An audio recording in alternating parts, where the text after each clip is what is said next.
How do you take care of your dog as it gets older? Dr. Simone Johnale breaks it all down in a two-part True Tip of the Week. Check it out.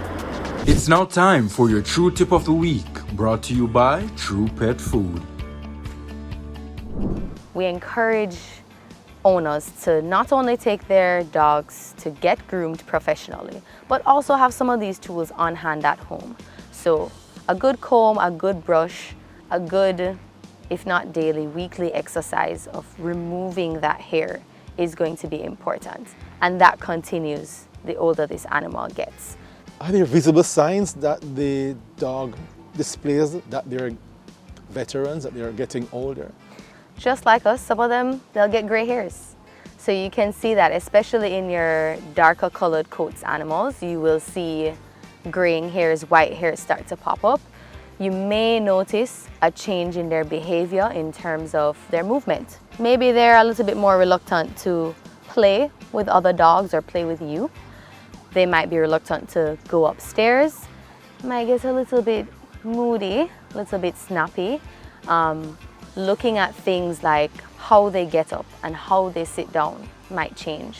And another thing that I think is easily overlooked is we do have a parallel to dementia in our dogs. Cognitive decline, basically, where we believe to some extent they are losing the understanding and the appreciation for their surroundings.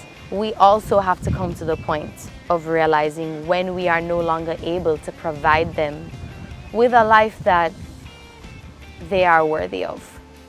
Whether that means that we need to transition them to the afterlife, as hard as that might be, or whether that means that we won't be able to provide them with the level of care that they need. Do older female dogs still get into heat? That's an interesting question.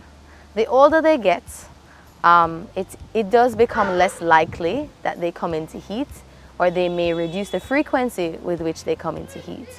And I'm happy you brought up that point, because one thing that we have an issue with is overpopulation. We have lots of stray dogs, lots of stray cats on the road. And what we find is the older these female dogs get, as well as the male dogs, is the higher we have the risk for certain medical issues, particularly cancers, reproductive cancers. They can come into heat, and one of the things that becomes a challenge is you don't really want your older animals to be pregnant at that later stage in life when they're not in their optimum breeding capacity, when they have their own medical challenges, and when you, quite frankly, might not be prepared for them to have babies. Does the older male dog still jump, or is he too weak to get into activity like that? Sometimes. The urge is still there. Once the testicles are still there, we still have our hormones flowing, and so they will be just as active unless they have a behavioral issue with another animal, or if they have, which is what normally happens, joint issues. So they may not be able to mount as easily because they're having hip issues, or they're having arthritic changes in the knees, or they may just lose interest naturally.